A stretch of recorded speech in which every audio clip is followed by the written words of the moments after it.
Bienvenidos a Viajes sin Reservas, el podcast de Renunciamos y Viajamos. El podcast de Renunciamos y Viajamos. Yo soy Lina. Yo soy Andrés. Y como estamos en la semana del Halloween, en este episodio te vamos a contar 5 historias de terror que nos han ocurrido recorriendo el mundo. Bienvenidos.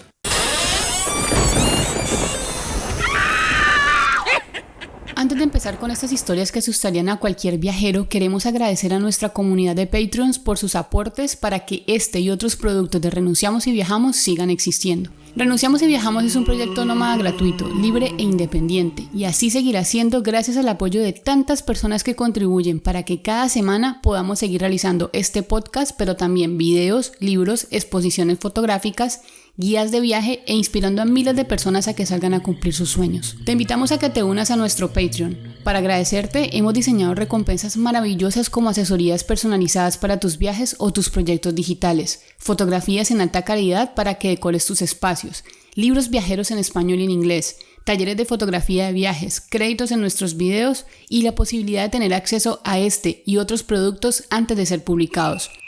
Nos encuentras en www.patreon.com/renunciamosyviajamos o en nuestra web www.renunciamosyviajamos.com encontrarás un botón a través del cual podrás acceder directamente. Muchas gracias.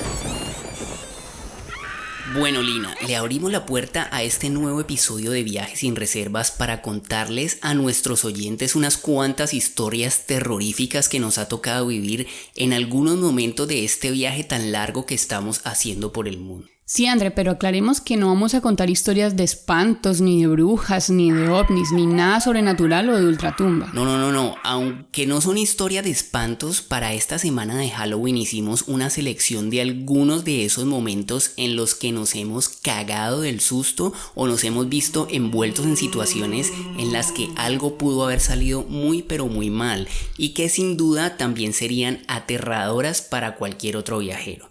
Bueno, pero entonces ¿por dónde empezamos, Lina? Porque es que esto de estar viajando sin parar le deja la puerta abierta de par en par al azar.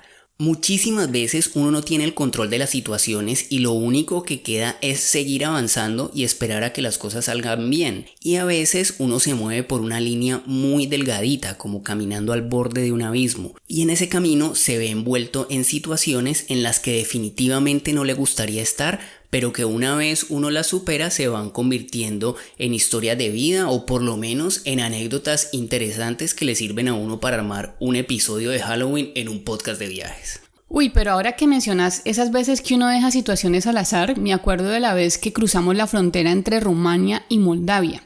Esta historia se llama La Frontera del Terror. Para que vamos poniendo esta historia en contexto, les cuento que llevábamos un poco más de 2 meses viajando por Rumania y ya sentíamos ganas de cambiar de país. Uy, sí, yo me acuerdo de que por esos días nos habían invitado a un evento de promoción de Rumania como país y sobre todo de Bucarest con otros blogueros de muchas partes del mundo. Y faltaban un par de semanas para que ese evento se realizara, así que lo que hicimos fue aprovechar esos días para irnos a conocer Moldavia, país del que no teníamos ni la menor idea de qué nos íbamos a encontrar o de qué podía esperarnos, y solo sabíamos que es uno de los países más pobres de Europa, si no el más pobre de toda Europa. Pues sí, la última parte de ese viaje por Rumania nos habíamos movido bastante a dedo porque al principio alquilamos un carro para darnos una vuelta por unos pueblitos antiguos preciosos y unas carreteras alucinantes. Estábamos en otoño y ya estaba haciendo un frío horrible, era impresionante el frío que se sentía. Pero en términos generales los rumanos son muy buena gente y hacer dedo en ese país fue muy fácil porque la gente es muy amable, así la mayoría no habla inglés. Sí, no hablan casi inglés, ¿no? Pero mira, yo me acuerdo de un señor que nos paró en un Mercedes súper lujoso, ¿te acordás? Claro. Que tenía... Era un pelado. Sí, era un chico. El carro tenía un mecanismo en la silla, por lo menos en la del copiloto, para sostener el centro de gravedad del pasajero cuando daba curvas. Entonces, además, activó una función para que me fuera haciendo masajes durante todo el camino y luego llamó a un amigo para que nos recogiera donde él nos iba a dejar y nos adelantara otro pedacito en el camino. Ajá. Ajá. El tal es que decidimos hacer el viaje a Moldavia a dedo. Nos arriesgamos a cruzar la frontera dentro de cualquier carro que nos quisiera llevar. Pero en un lugar la policía nos hizo bajar del último carro en el que íbamos y tuvimos que avanzar a pie. Y cuando ya estábamos en la frontera, le pedimos el favor a otro policía que nos ayudara a montar en un carro para cruzar. Y nos recogió una pareja de franceses, o no sé si es que eran rumanos y hablaban francés. Pero la situación se empezó a poner pesada cuando cayó la noche y nosotros nada que cruzábamos esa frontera. Pasamos del lado rumano y todo bien. Pero ya en el lado de Moldavia la cosa se puso difícil. Cuando a la pareja del carro le sellaron los pasaportes sin problemas, pero a nosotros nos hicieron esperar y esperar y esperar mientras avanzaba la noche y el frío se ponía más tenaz. Claro, y a nosotros nos daba muchísima pena con esa gente que tenía afán de seguir su camino, pero al mismo tiempo les pedíamos que por favor esperaran otro poquito porque no nos queríamos quedar allí tirados sin saber qué hacer en medio de la noche. Pues entonces un oficial de migración me llamó aparte y me hizo entrar a una oficina, y cuando eso pasa a uno le van entrando es como unos nerviecitos y una incertidumbre tenaz. Eso nos ha pasado en varias partes, sí, horrible, ¿no? Porque es que ese puede ser el punto de quiebre en el que todo se echa a perder. A uno le dicen, venga usted para acá a Colombia, y mejor dicho, sí, colombiano, pasaporte colombiano. Pero yo fui tranquilo, iba sonriente y pues estaba dispuesto a responder todo lo que me preguntaran. Supuestamente nosotros íbamos para Chisinau, que es la capital del país, la capital de Moldavia. Íbamos para donde un couchsurfing que nos esperaba. Aquí hay que aclarar una cosa, ¿no? Uno no puede decir en una frontera que va para un couchsurfing. No, ni loco.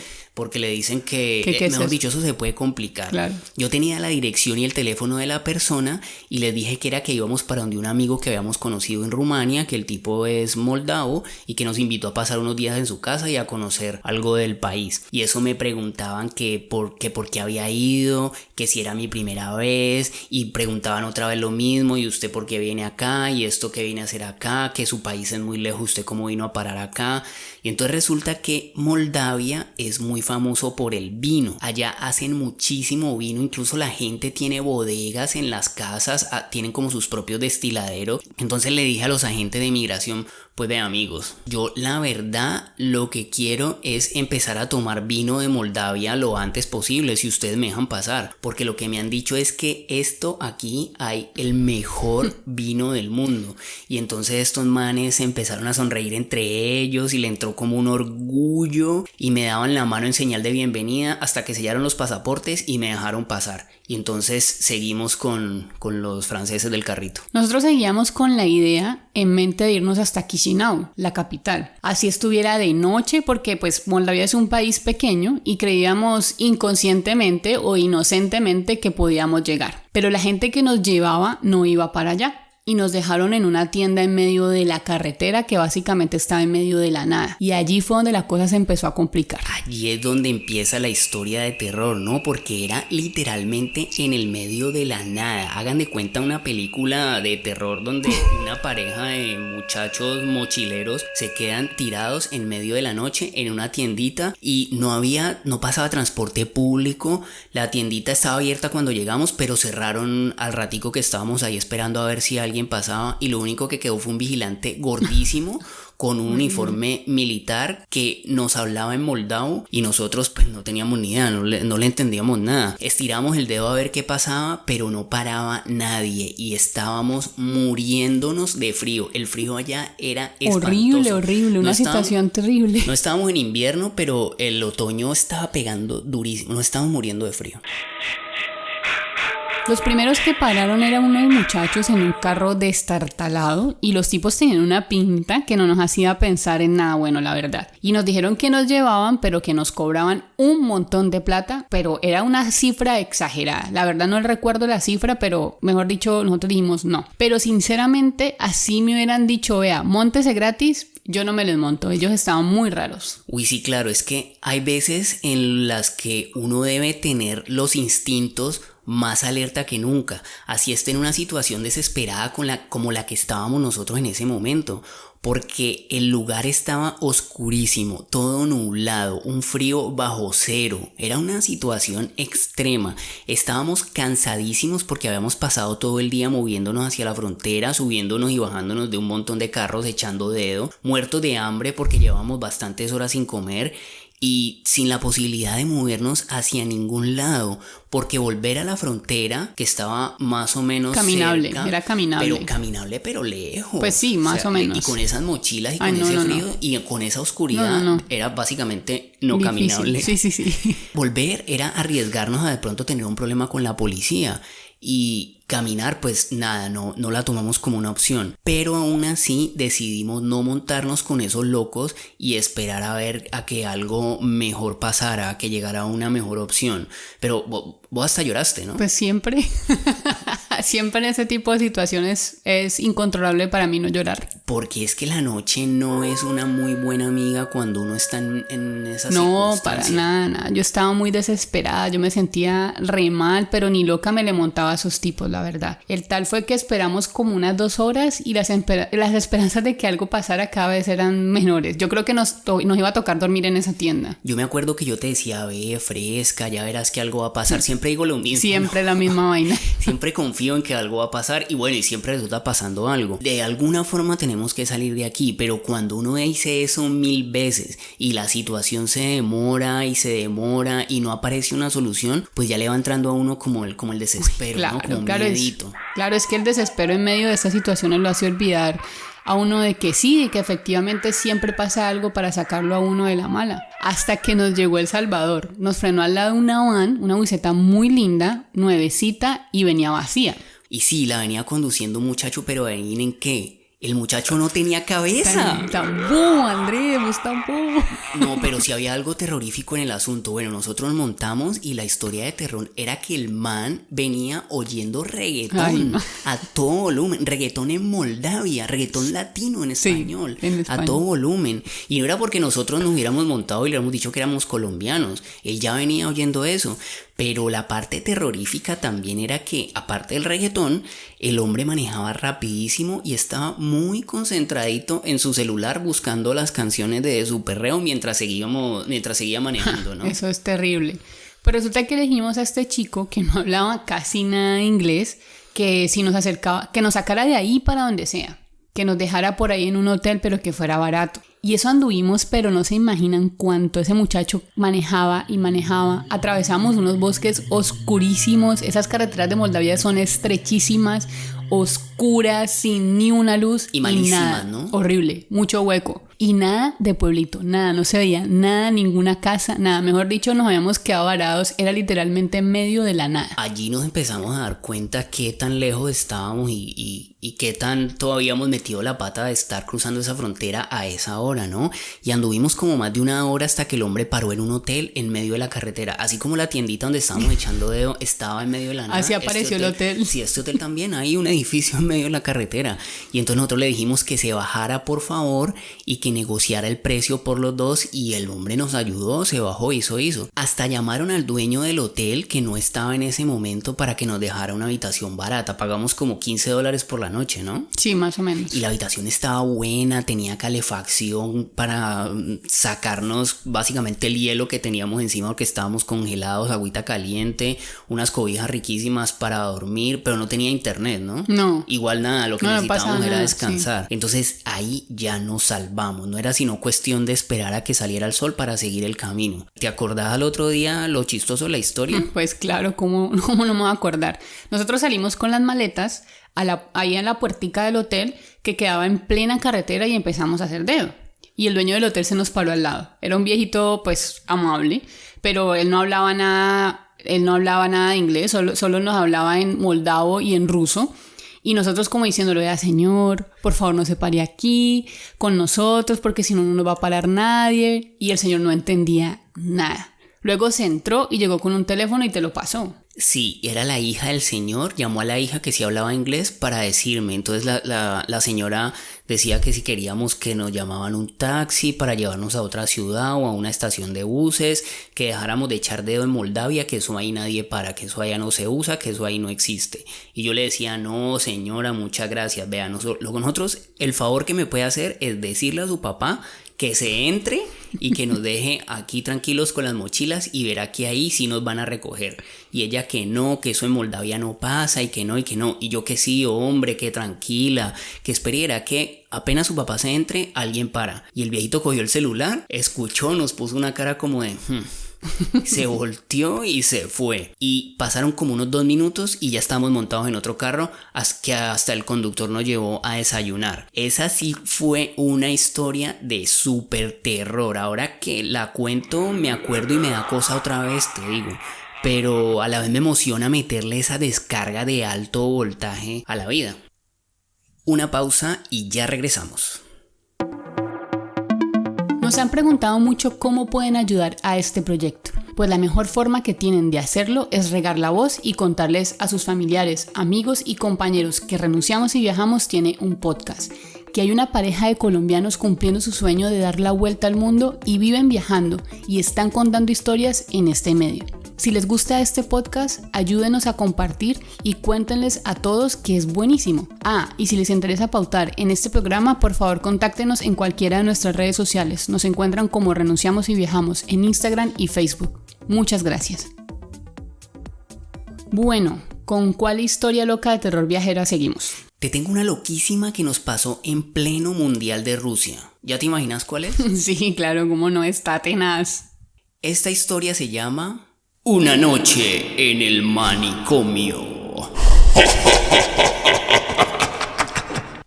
Bueno, aunque en realidad fueron como 2 o 3 noches, ¿no? Fueron 2 noches. Pero fue una tremenda locura. Eso definitivamente ha sido uno de los sitios más bizarros en los que nos hemos hospedado. Loquísimo. Pero bueno, la historia era que estábamos en Moscú, en pleno Mundial de Fútbol del 2018, el último mundial que ha ocurrido. Para nuestra llegada habíamos reservado un hostal en Booking que pintaba como bastante cómodo, pero cuando llegamos era una cosa inmundísima. Terrible. Una ratonera pero tremenda.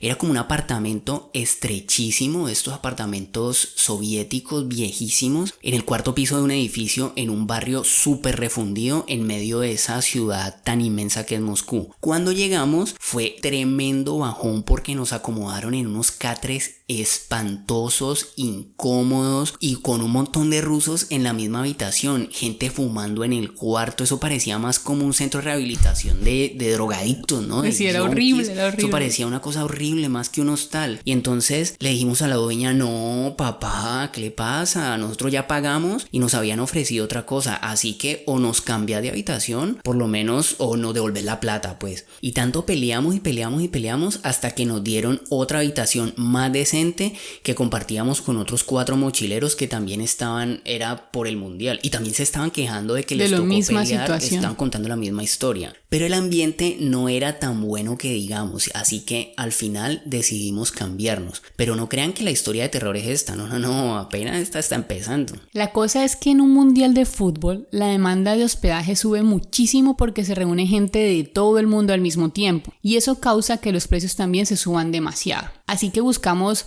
algo de un precio aceptable en una de estas plataformas de hospedaje, creo que fue Hostel World, y encontramos algo que promocionaban como un hotel cápsula, que es un concepto japonés donde uno duerme en una habitación compartida, pero tiene algo parecido a un nicho cubierto que le brinda a uno cierta privacidad aun cuando está compartiendo habitación con otros. Exacto, pues resulta que buscamos el tal hotel cápsula en el mapa, cogimos el metro y luego nos pegamos una caminada larguísima desde la estación del metro donde nos dejó hasta el lugar del hotel, cargando esas mochilas que llevábamos pesadísimas, hasta que bueno, por fin encontramos el lugar. Entramos y estaba todo limpiecito, olía rico, nos recibieron en recepción. Los rusos tienen la costumbre de que se quitan los zapatos en la puerta para no ensuciar el piso, entonces nosotros nos quitamos las botas que llevábamos en ese momento y nos dieron unas chanclitas como de felpa, lo más de rico, había tapetes, bueno, todo, y dijimos listo, este sí es el lugar que merecemos, pero entonces nuestras reservas no aparecían y nosotros decíamos, pero mire, busque bien. Y cuando le mostramos la reserva electrónica a la chica, casi se nos muere de risa en la cara, ¿no? Decía, no, pero es que esto está lejísimo de aquí, esto no es el sitio de ustedes, el hotel suyo queda al otro lado de Moscú. Y nosotros ya estábamos cansadísimos de andar, entonces no queríamos estar cargando más esas maletas y cogimos un taxi. El taxi dio 1000 vueltas porque el lugar estaba bastante refundido, y cuando llegó y nos dijo aquí es, pensamos que debía ser un error, que se había metido por donde no era. Y claro, como en Rusia comunicarse es un lío porque allá casi nadie habla inglés, como lo decía ahorita Andrés, entonces el taxista lo que hizo fue abriendo el baúl, sacando las maletas y dijo, listo, allí nos dejó. Era un edificio viejísimo del estilo comunista, pero ese no era el problema, porque en muchas partes de Rusia las viviendas son así y uno ya se termina acostumbrando a ese tipo de edificios. Lo duro del asunto era que la entrada del edificio estaba llena de rusos sentados en cuclillas. Algunos en el piso, otros estaban en bancas, pero no se sentaban normal, sino en cuclillas. Todos estaban fumando y tomando vodka. Cogimos las maletas y entramos. Y cuando estábamos pasando por la puerta donde todos estos manes están acuclillados, nos miraban rarísimo y se reían de nosotros. Algunos saludaban y preguntaban cosas en ruso, pero pues nosotros no podíamos hacer nada diferente a devolverle la sonrisa porque obviamente no entendíamos nada. Cuando cruzamos la puerta, el lugar era horrible, como si fuera un edificio abandonado al que esta gente se había metido a la fuerza a ocuparlo. Luego de la entrada, había un vigilante en una mesita que nos pidió los pasaportes y nosotros preguntando que si ese era el Hotel Cápsula, porque hasta ese momento no teníamos ni idea si el taxi sí nos había dejado donde era o nos estábamos metiendo en otro sitio bien loco. Uy, claro, eso parecía como un manicomio, por eso esta historia se llama El manicomio en Moscú. O sea, es que se me vino a mí a la mente que eso podía ser en ese momento, te juro que yo pensé eso. Parecía como que sin querer nos hubiéramos metido en un centro de rehabilitación mental de víctimas de la Segunda Guerra Mundial. Qué exagerado. Eso es lo que, te juro que eso es lo que yo creía. Yo veía a esos manes con esas caras de locos tomando vodka ahí en la calle y yo pensaba, no, eso es que el gobierno ruso los metió a todos estos manes que se chiflaron en un lugar para esconderlos de los turistas que llegaban a Rusia por el mundial. Me sentía como explorando un submundo ruso oculto bajo la fiesta del mundial. Y es que el sitio era requete sórdido, ¿no? Oscuro, húmedo, viejo, roído, como si no le hubieran pasado una brocha con pintura desde el primer día que lo construyeron. Es que así era. Luego de la mesita del vigilante, al que obviamente no le entregamos los pasaportes porque no le entendíamos nada de nada, a la izquierda había una oficina pequeñita con 2 escritorios en los que estaban 2 secretarias. Y más adelante, una sala de espera con unos muebles de cuero que ya estaban tostados de los viejos. Se veían hombres que entraban y salían, todos rusos, y nosotros seguíamos sin entender nada. Y de un momento a otro sale una de esas señoras de la oficinita esa, pero bravísima, y nos empezó como a regañar en ruso a nosotros. Y nos pedía los pasaportes, ¿no? Gritaba en ruso, puro ruski, y no entendíamos nada. Y entonces yo me fui detrás de ella para esa oficinita y le preguntaba una y otra vez, vea señora, dígame si esto es un hotel, no me regañe. ¿Esto es un hotel o no? ¿Este es el Hotel Cápsula o no? Dígame. Y es que yo pensaba que si le entregaba los pasaportes en ese momento nos iban a canalizar una vena y luego nos ponían las camisas de fuerza y para adentro. Y la señora nada de inglés y seguía diciendo que passport. Y nada que... Y yo no, espérate. Hasta que llegó un muchacho ruso, chiquitico, que medio chapoteaba ahí alguito de inglés y nos dijo que sí, que eso sí era una residencia, que la señora lo que necesitaba los pasaportes era para hacer el registro. Entonces ahí sí le pasé los pasaportes y esperamos a que nos ubicaran. ¿Vos te acordás lo que pensaste cuando empezamos a recorrer ese pasillo y luego cuando nos mostraron la habitación? No, yo estaba bastante preocupada, estaba súper desubicada, asustada. La sensación fue horrible porque la entrada se dividía en 2 pasillos larguísimos y me acuerdo que en la derecha, cuando uno lo veía, era un montón de rusos con unas caras de locos, medio raros, como medio matones, no sé, la energía de ese lugar era bastante tenebrosa. Era un pasillo largo, pero no tan estrecho, era más o menos como de unos 2,5 metros, 3 metros de anchura, con puertas al lado y lado. Pero lo más creepy del asunto era la gente que pasaba. ni un solo turista, eran puros rusos que pasaban en chanclas, algunos sin camisa, otros pasaban hasta en calzoncillos, ¿no? Y cepillando de los dientes con toalla colgada, eso era una locura, el propio asilo mental, ¿no? ¿Y qué me decís de la habitación? Las tales cápsulas eran más bien unas urnas de madera medio improvisadas y así como el resto del edificio, la habitación era como medio que estaba lista para grabar una película de terror tipo Saw. Pero podemos decir dos cosas en beneficio del lugar. La primera es que la cápsula tenía suficiente espacio como para que durmiéramos los dos juntos y aparte de eso cabían las mochilas ahí, ¿no? Entonces ahí estábamos protegidos por si alguno de los chiflados de la guerra mundial se sentía curioso y quería ver qué traíamos en las maletas. Además tenía bombillo propio y la otra era que el colchón estaba cómodo, era un colchón blandito, así que daba como para aguantar un par de noches que ya las teníamos pagadas con anticipación y después irnos a Kazán a ver el partido de Colombia contra Japón. Lo bueno también fue que en nuestra habitación no habían de esos rusos que estaban en la puerta acuclillados como gárgolas al acecho. Cuando llegamos no había nadie, pero en una de las camas había una bandera de Brasil. Así que de entrada no nos sentimos como bichos raros. Sí, ahí ya uno dice, bueno, aquí ya sí. No fuimos los únicos que caímos. Yo bonito. Sí.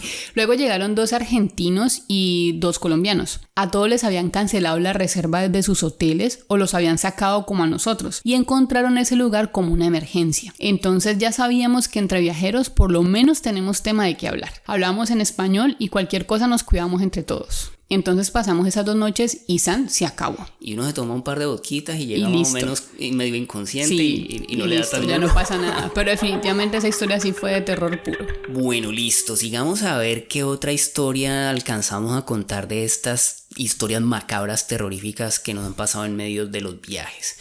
La siguiente historia se llama Los zombies manilargos del Holi. Esta historia nos ocurrió en el país donde pasan cosas locas cada que uno parpadea, ¿no? Sí, esta vez los vamos a llevar a viajar a India, específicamente a uno de los eventos más impresionantes que uno puede vivir en medio de un viaje, que es el Festival del Holi. Para quienes no saben o no identifican el nombre, el Holi es este festival en India donde la gente se cubre de un polvo de colores llamado gulal. Uno lo ve por televisión o internet y dice, ¡wow! ¡Qué belleza! A mí me gustaría estar allí algún día. Y sí, es una experiencia increíble, pero que por momentos se puede poner salvaje. De entrada les digo que el Holi no es la mejor experiencia para las personas que no les gusta estar rodeadas de mucha gente o no les gusta tener contacto físico con extraños. Si son de los que no se aguantan las multitudes, más les vale que se vayan para otro lado, pero no piensen en India en medio del Holi. Porque si algo hay en esa fiesta son cientos de miles de personas en las calles y generalmente invadiendo tu espacio personal. Uy, sí, eso es una cosa tenaz, pero bueno, para poner un poquito en contexto a los oyentes les cuento que el Holi es una fiesta que se lleva a cabo en India, en Nepal y en otros países con influencia religiosa hinduista para celebrar el fin del invierno y el comienzo de la primavera, pero también para celebrar el triunfo de Krishna sobre el mal. Ellos dicen como el triunfo del bien sobre el mal. Pues resulta que en todo el país la gente espera muy ansiosa este momento durante todo el año como el momento más especial del año y nosotros elegimos precisamente esa fecha para ir por primera vez a India y fotografiar semejante belleza de festival. Nosotros llegamos inicialmente a la capital, a Nueva Delhi, y nuestro plan era movernos para el Holi hacia la ciudad donde todo se originó, que fue la ciudad donde nació Krishna, que se llama Vrindavan, y otra ciudad que queda ahí al ladito de Vrindavan que se llama Mathura. Y aunque el Holi es una fiesta religiosa, también es muy famosa en India por el hecho de que tantas millones de personas se tomen las calles al mismo tiempo y eso hace que las cosas se salgan de control un poquito y que la policía a veces parece como que se convierte en parte de la fiesta, se dejan llevar por la alegría y por la rumba y se ponen más bien como permisivos, como relajados. Pero cuando les decíamos a la gente que íbamos conociendo que nos íbamos para Vrindavan y Mathura, hacían cara como de ¿ustedes van para allá?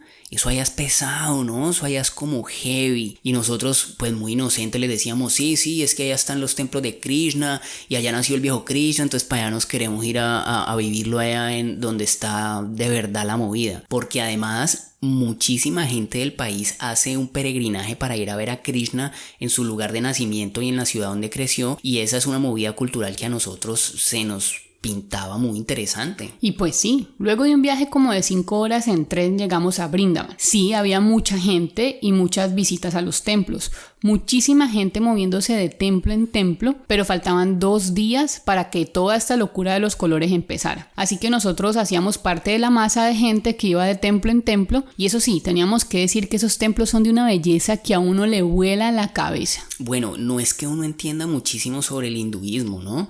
Pero ser testigo de esta fe tan arraigada, esa arquitectura de esos templos tan impresionantes y vivir en carne propia esa cultura tan lejana lo hace sentir a uno como en otro planeta. Es una sensación incomparable, esa de sentirse parte de esos rituales tan ajenos a la cultura en la que crecimos. Pero quienes tanto nos advertían que en esas 2 ciudades los festejos se ponían salvajes, tenían absolutamente toda la razón. Sí, señor, porque una cosa son esos 2 días de visitas a templos y otra muy diferente es cuando ya entra en juego el polvo de colores. Salen multitudes de personas a las calles y no hay casi por dónde moverse. Bueno, en realidad no son multitudes de personas, son mayoritariamente hombres los que salen a la calle. Nosotros habíamos comprado pantalones y camisas blancas que para estar en tono con la festividad, pero desde que pisamos la calle afuera del hotel ya nos estaban cayendo montones de personas, sobre todo hombres, a decirnos Happy Holi, Happy Holi, Happy Holi, Happy Holi, Happy Holi, Happy Holi. Y mientras van diciendo Happy Holi, Happy Holi, se supone que parte de la tradición es que te pongan un poquito de ese polvo de colores en la cara y lleguen por montones, por hordas, y entonces a uno le van metiendo como mano a la cara a cientos de personas. Y aquí estaría bueno aclarar que en cualquier parte de India, así sea Holi o no sea Holi, ven un extranjero y parece que estuvieran viendo a una estrella de Hollywood, ¿no? Nosotros íbamos por la calle y nos sentíamos Brangelina. Primero se lo quedan mirando a uno como si fuera un extraterrestre de 4 cabezas por donde uno vaya. Por donde sea que uno esté, siente miradas fijas y sin parpadear. Y generalmente cuando uno siente eso, la forma de salvarse de esas miradas es enfrentando la mirada de la otra persona hasta que el otro ya se rinde y deja de ver. Pero en India no. En India eso allá lo miran a uno y son varios al tiempo, que de verdad como que uno tuviera caca en la cara. Y la otra es que por donde uno vaya le piden selfies, en especial a las mujeres.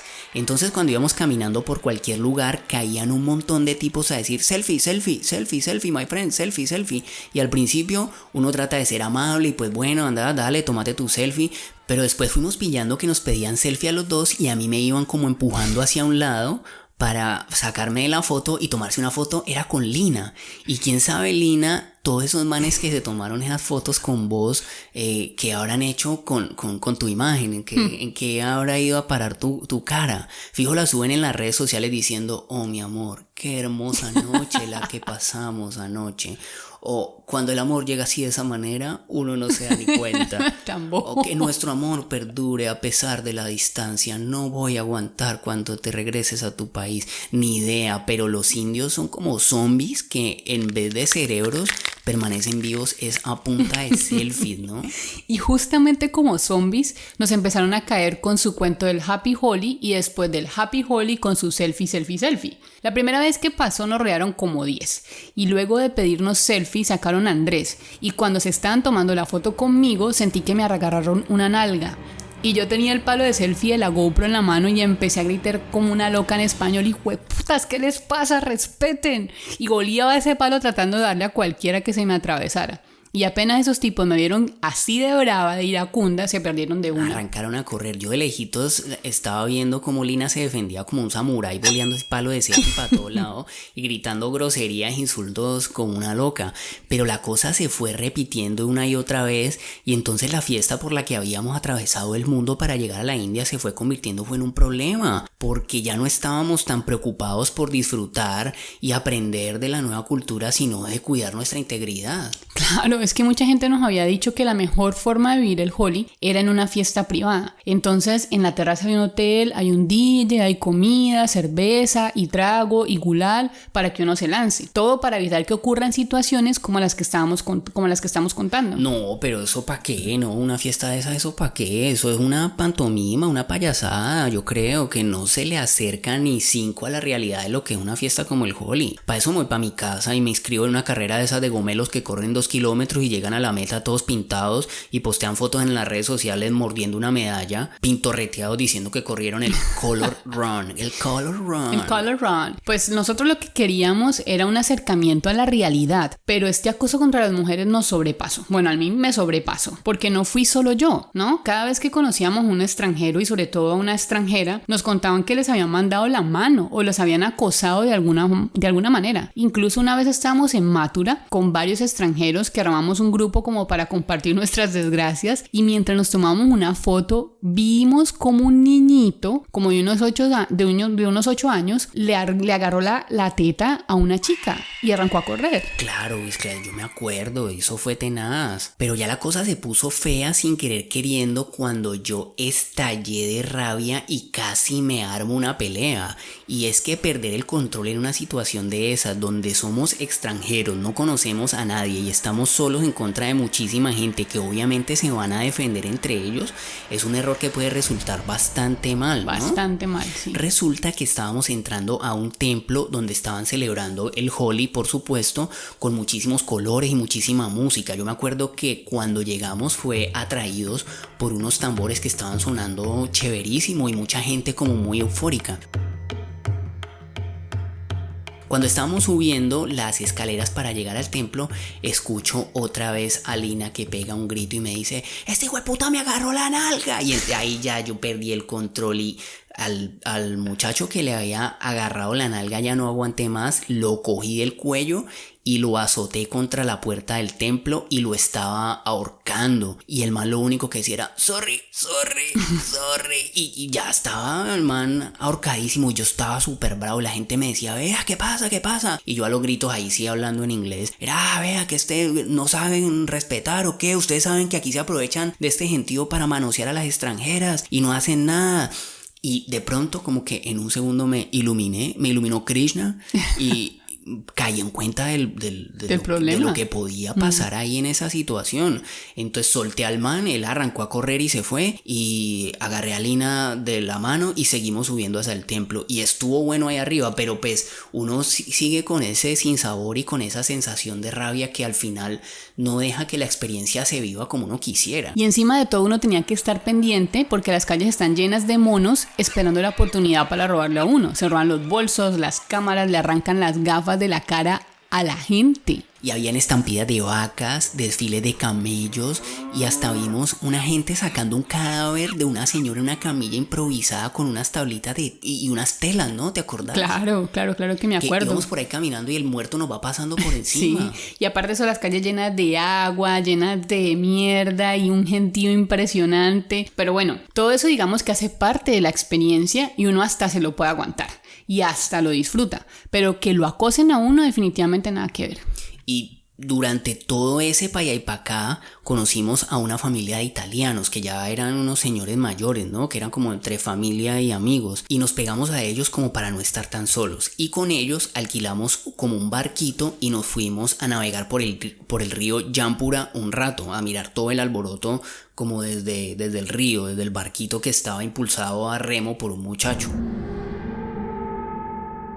Y lo más raro de todo es que cuando nos bajamos del barco, como a las 4 de la tarde, ya no había ni una sola alma en la calle.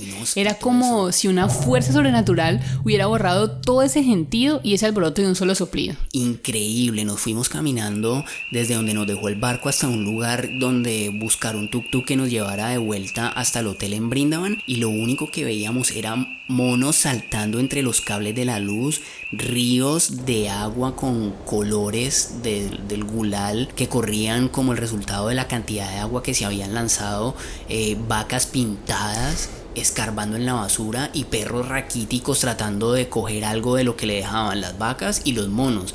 Y al final eso fue una experiencia extrema, ¿no? Pero también bastante interesante. No me la imagino metido en una discoteca fancy posando para la foto o mordiendo la medallita diciendo Color Run. En la calle es que la vida está definitivamente. ¿Vos volverías al Holi, Lina? Pues durante mucho tiempo dije que no volvería. A India sí volvería 1000 veces, pero después del Holi dije que no regresaría jamás a esa salvajada. Pero ahora me pintan un viaje para allá y arranco de una. Ya sé cómo son las cosas y creo que puedo tomar mayores precauciones. Digamos que ya la novatada quedó pagada. Claro, yo también volvería sin pensarlo. Bueno, si vos me acompañas. Y nos pillamos un truco para sacar a todos estos acosadores cuando nos pidieran selfies, ¿no? Cuando le pedían una selfie a Lina, ella decía, dígale a mi esposo. Y entonces cuando me venían a decir a mí, yo les decía, amigo, lo siento, pero mi religión no me permite que mi mujer se tome fotos con otros hombres. Y como para esos manes allá la religión es tan importante y tiene un papel tan determinante en sus vidas, decían, oh, I understand, sorry, y listo, sale. Entonces, amigos, esa fue la historia del Holi en India con los zombies manilargos que se alimentan de selfies. Y ahora le vamos a abrir la puerta a una de las historias más terroríficas que hemos vivido. Esta sí es súper jodida. Nos robaron en la tierra de los faraones. Sí, señores, nos robaron en Egipto. Y fue una de las cosas más horribles que nos han pasado viajando porque en ese robo cometimos todos los errores posibles y perdimos demasiado. Íbamos en un tren desde El Cairo hacia Luxor, la antigua capital del Imperio Egipcio, donde están todos los monumentos más increíbles e impresionantes y las tumbas de los faraones. Pues como acabamos de llegar de India, de viajar en esos trenes tan incómodos y repletos de gente que iba hasta en el piso, esos trenes en Egipto son una belleza y son súper cómodos. Así que como el viaje era toda la noche, dejamos las maletas arriba, todas las maletas, y nos pusimos los antifaces y nos dormimos. Claro, una embarrada gigantesca, una embarrada faraónica. Allí ya básicamente resumiste todos los errores que cometimos, y es que en realidad bajamos la guardia y nos confiamos por dos cosas. La primera es porque Egipto tiene fama de ser uno de los países más seguros del mundo, y segundo porque estábamos en Ramadán, que es la época sagrada para los musulmanes, y mejor dicho, el que cometa un delito tiene asegurado el infierno y la ira de Alá para el resto de la eternidad. Entonces nos relajamos, estiramos las piernas, nos dormimos, y como hace muchísimo tiempo no dormíamos así de rico en un viaje, pues nos relajamos bastante. Hasta que en una parada un señor le dijo a Lina, oiga niña, pila ahí con sus cosas porque alguien acaba de bajar una maleta, y arrancó a correr. Y allí empezó el calvario. Uy, no, claro, me puse a buscar y se habían llevado mi maleta con el computador, la cámara, el micrófono, los discos duros con nuestro archivo. Y yo empiezo a llorar como una loca y no me podía ni mover. O sea, estaba en shock completamente y no hacía nada más que llorar y gritar como una loca, mi maleta, mi maleta. Y mientras tanto yo tratando de resolver algo en el poquito rango de tiempo que tenía para tomar alguna decisión, porque estábamos en una parada y teníamos unos pocos minutos antes de que el tren cerrara las puertas y arrancaran. Y por más que le decía a Lina que estuviera pilas con las otras maletas o que ayudara a ver qué podíamos hacer, ella solo lo único que hacía era llorar, y yo no pude salir ni a buscar al ladrón ni bajar el resto del equipaje ni nada porque Lina se quedó paralizada. Así que el tren cerró las puertas, arrancó y el ladrón se quedó con la maleta y se salió con su cometido. A bordo del tren iban 2 policías, pero solo hablaban árabe. Empezaron a hacer llamadas y yo les decía que rastrearan las cámaras, que el ladrón debió haber cogido un taxi y aún era fácil de atrapar, pero el tren seguía avanzando y estos 2 inútiles policías no me entendían nada, y aunque había un señor que nos traducía del inglés al árabe, estos 2 policías se hacían los locos. Y mientras tanto, Lina... Yo solo lloraba. Y lloraba pensando en todo lo que habíamos perdido. Es que incluso ahora me acuerdo y me dan ganas de llorar. Y unas señoras vestidas con burka se me acercaron a consolarme y me decían en árabe que me calmara. Bueno, al menos supongo que eso era lo que me decían. Nuestro árabe básico, ¿no? Sí. Tranquila, niño. Que me calmara, que Alá iba a resolverlo todo. Alá. Allah. Total que llegamos a Luxor al otro día hechos una piltrafa de la tristeza y los dos tombos policías fueron saliendo del tren tranquilitos con su papelito en la mano que habían apuntado un par de cosas y nada, no, se fueron para la casa como si nada, no dijeron ni siquiera que Alá me lo bendiga. Y mientras tanto nosotros nos llevaron a una oficina con un calor horrible a pelear en contra de la burocracia y la ineficiencia de la policía egipcia. Porque eso sí les digo, si van a Egipto y se ven envueltos en un problema donde tenga que intervenir la policía para ayudarlos, de una vez denlo todo por perdido. Porque esos manes allá son lo más inservible que pueda existir bajo la creación de Alá. Ah, sí, claro. Voy a escribirlo en mi máquina de escribir invisible. Orate. Y así nos decía la gente, ¿no? Como que, bueno, amigos, de pronto porque estamos en Ramadán, Alá se apiade de ustedes y la maleta aparezca. Porque si depende de los policías, de una vez les digo que ya perdieron. Y sí, efectivamente perdimos. Escuchen cómo fue que lo contamos en el video que hicimos para nuestro canal de YouTube. Pues ahora estamos en el peor momento de nuestra historia viajera, sin duda. Estamos en un tren que tomamos en el Cairo, vamos para Luxor, en Egipto, y nos acaban de robar. Hace más o menos unas 2 horas nos robaron todo lo que teníamos, se robaron el computador donde está toda la información de renunciamos, se robaron 3 discos duros, yo por error dejé la memoria de la cámara, entonces ahí también se quedó un montón de fotos. Por lo menos estamos bien, no nos ha pasado nada, pero pues sin duda es una cosa muy fuerte porque ahí perdimos nuestro trabajo. A propósito, los invitamos a que vean ese y otros videos increíbles que hemos hecho alrededor del mundo. Nos encuentran como Renunciamos y Viajamos en nuestro canal de YouTube. No olviden darle clic a la campanita para que les llegue una notificación cada que subamos un nuevo video. Pero se me olvidó contar la parte linda de la historia, Lina. Uy, sí. Resulta que mientras estábamos en esa depresión tan terrible por la pérdida, los pasajeros del tren hicieron una vaca y nos dieron como unos $100 para que pudiéramos pagar un hotel mientras se resolvía todo con la policía. Una gente bellísima que nos dio lo que no tenían porque en Egipto el costo de vida es altísimo. Y aunque les decíamos que no necesitábamos la plata, que muchas gracias, ellos insistían y decían que eso era un regalo de Alá y que lo recibiéramos, que él se iba a encargar de devolvérselo. Así que lo aceptamos. Al final pasamos horas enteras metidos en ese cuchitril de oficinas inmundas, en ese calor de más de 45 grados. Es que qué chévere estar contando estas historias porque siento como que las revivo. En este momento me acaba de entrar un calor egipcio que nos hicieron firmar una declaración hecha a mano en árabe y llamaron a un traductor el cual tuvimos que esperar durante muchísimo tiempo que llegara para que hiciera otra vez la declaración a mano pero en inglés. ¿Te puedes imaginar eso? Estuvimos toda la mañana metidos en esa espiral de burocracia e ineficiencia que nos hizo perder las esperanzas ya de raíz. Al final de todo llamamos a una colombiana que tiene un hotel en Luxor y ella nos dio el contacto de un amigo de ella, uruguayo, que vivía allí hace años. Y el hombre fue nuestro salvador en medio de semejante desgracia, porque nos dio hospedaje, nos acogió mientras sufríamos la pérdida de nuestros equipos y nos enseñó historia egipcia porque él es un experto egiptólogo.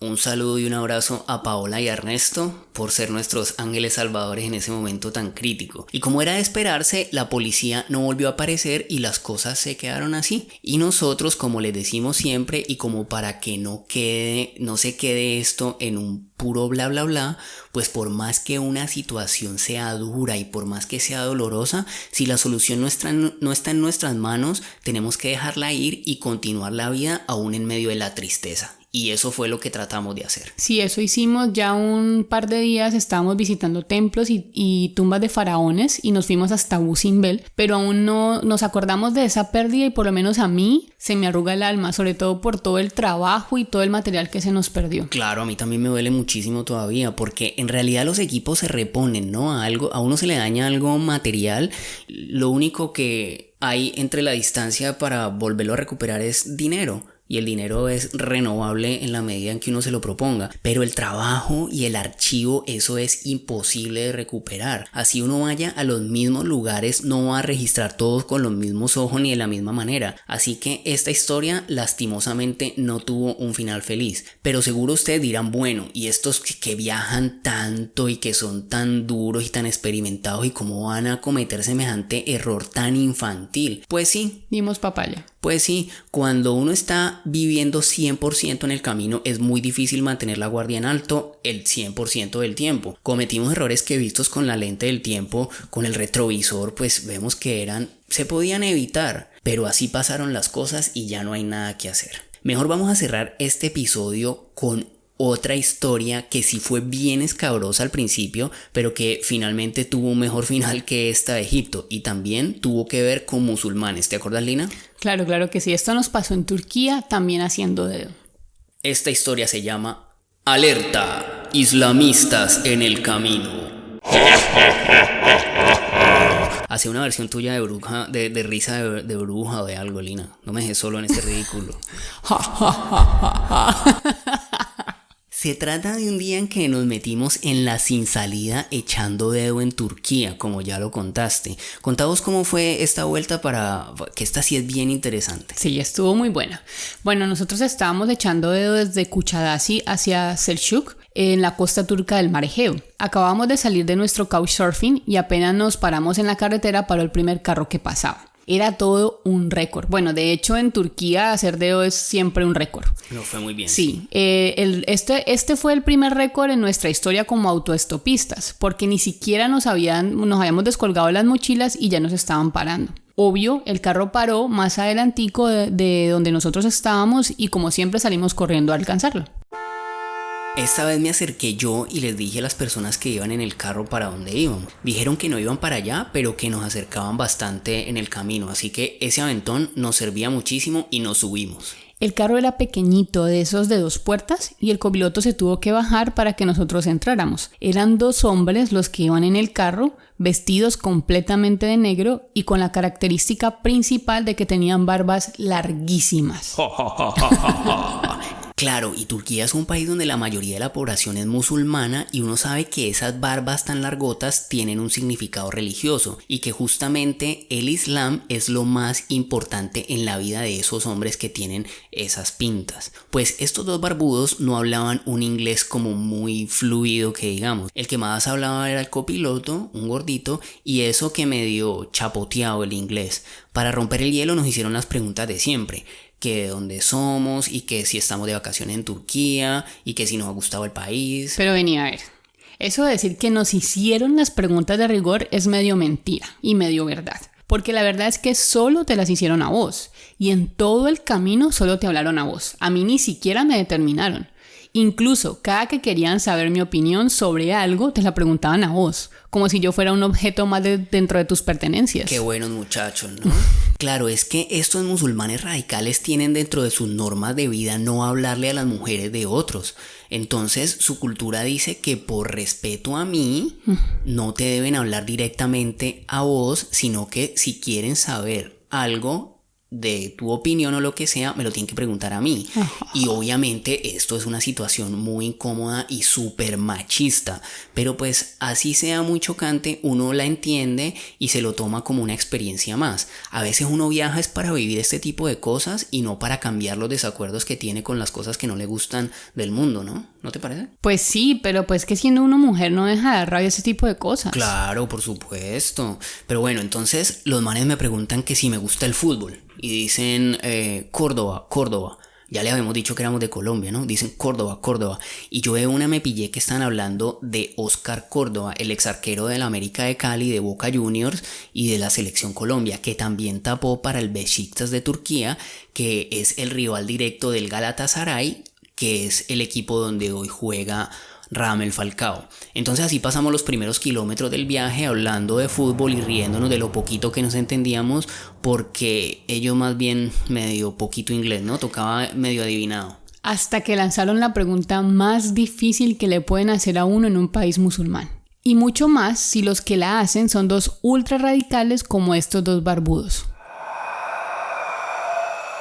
¿cuál es tu religión? Uy, sí, que cuál es nuestra religión, ¿ah? Y entonces yo los miro por el retrovisor y estaban súper concentrados en mí a ver con qué era que yo le iba a salir. Y yo sabía que en estos casos uno no puede decir que no practica ninguna religión, ni mucho menos decir que no cree en ningún Dios, porque para ese tipo de gente eso es inconcebible. No pueden creer la vida sin que haya una fe en un creador de por medio. Eso es como si se les apareciera el mismísimo diablo en persona. Entonces se me ocurrió una respuesta genial, que fue más bien pura retórica y no tengo ni idea de dónde me la saqué. Les dije, pues muchachos, vieran que en mi país todo el mundo es católico, y se quedaron callados. Y ahí yo dije, muy bien, genio, la salvaste. Pero de una vez me dijeron, sí, en tu país todo el mundo es católico, pero ¿y vos qué? Y ya le iba a decir que católico también cuando me dicen, ¿y qué piensas de Alá? ¿Qué piensas del Islam? Y yo pues... Uy, viejo, ¿qué te digo? Aquí sí, espérate un momentico, una llamada a un amigo. Y ahí la cosa es que a uno le va entrando como un miedito, ¿no? Porque cualquier respuesta podría ser interpretada como una ofensa. Y estamos en la mitad de la nada, en una autopista, metido dentro de este carrito con estos dos barbudos fundamentalistas, y no tenemos ni siquiera la opción de tirarnos del carro porque el carro no tiene puertas. Tiene puertas, Lina. Y entonces le dije al copiloto, al gordito, que fue el que me preguntó, pues hermano, ¿todo bien con Alá?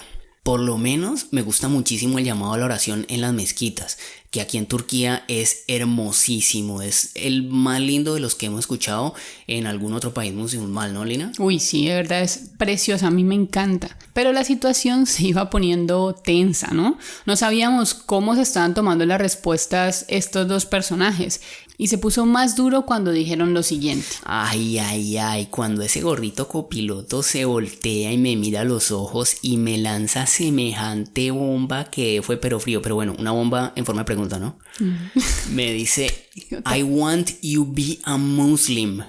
Yo quiero que seas musulmán.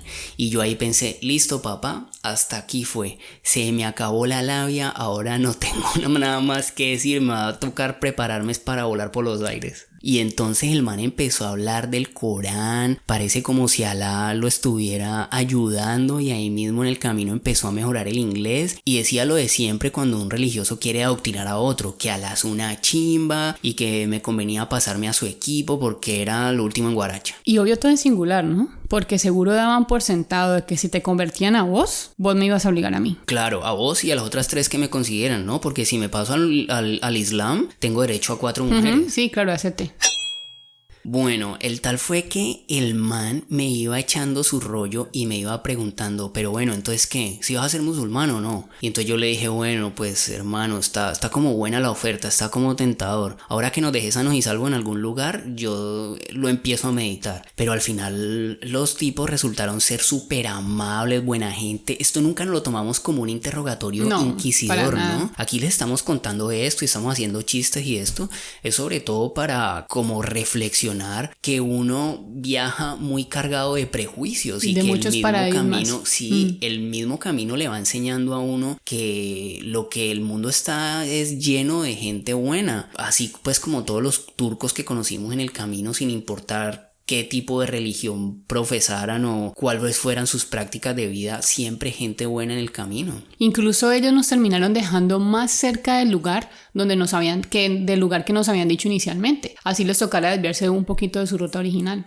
Y nosotros súper agradecidos por el aventón, porque fueron un nuevo récord de espera de 1 solo minuto, y sobre todo por dejarnos esta anécdota tan increíble para contarles. Entonces, muchachos, a vivir experiencias y a zafarse de los prejuicios, porque con estos manes, miren, ya tenemos una experiencia lindísima que contarles, y con esta nos despedimos. Aunque se nos quedaron algunas pendientes, ¿no, Lina? Historias de verdad que fueron de terror, pero nos alcanzaría, digamos que la dejamos para el otro Halloween.